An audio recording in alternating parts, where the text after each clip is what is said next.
220 শয্যার ফেনী আধুনিক সদর হাসপাতাল। যোগাযোগ সুবিধার কারণে পাশের জেলাগুলো থেকেও রোগীরা আসেন চিকিৎসা নিতে, কিন্তু কর্তৃপক্ষের অবহেলায় দিন দিন খারাপ হচ্ছে এখানকার চিকিৎসা সেবা, এমন অভিযোগ ভুক্তভোগীদের। হাসপাতালে মেডিকেল অফিসারের 25টির মধ্যে 19টি পদই খালি, কনসালটেন্ট 18টি পদের মধ্যে 6টি এবং নার্স 87টি পদের মধ্যে 30টি শূন্য।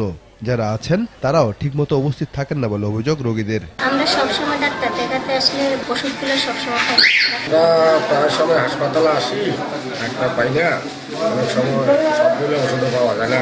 বাথরুমের যে পরিস্থিতি এটা কিন্তু আপনার খুবই খারাপ। আমাদের তো জনবল কম যেহেতু, তাইলে তো আমাদের এখন আর কিছু করার নাই। হাসপাতালের এক্স-রে ও আল্ট্রাসোনোগ্রাফি সহ গুরুত্বপূর্ণ সব যন্ত্রপাতি অনেকদিন ধরে নষ্ট। বছর বছর এসব সমস্যা সমাধানে কেবল আশ্বাসই দিয়েছে কর্তৃপক্ষ, কাজের কাজ কিছুই হয়নি। এবারও একই কথা বলছেন সিভিল সার্জন ও স্থানীয় সংসদ সদস্য। কাজ চলছে, আল্ট্রাসাউন্ড মেশিনটিও আমরা রিপ্লেস করছি। একটি নতুন আল্ট্রাসাউন্ড মেশিন আমরা 15 বা 20 দিনের মধ্যে এসে যাবে এটি পথে। আর ডাক্তারের সমস্যা আছে, ডাক্তারের সমস্যা আপনারা জানেন পুরো বাংলাদেশেই আছে।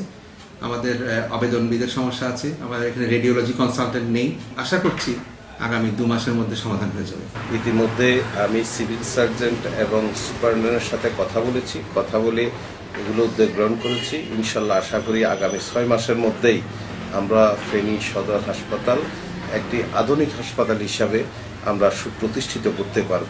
কেবল কথার জারিজুরি না শুনিয়ে চিকিৎসক সংকট সহ হাসপাতালের সংকট নিরসনে জরুরি পদক্ষেপ নিতে কর্তৃপক্ষের প্রতি আহ্বান জানিয়েছেন ফেনীবাসী।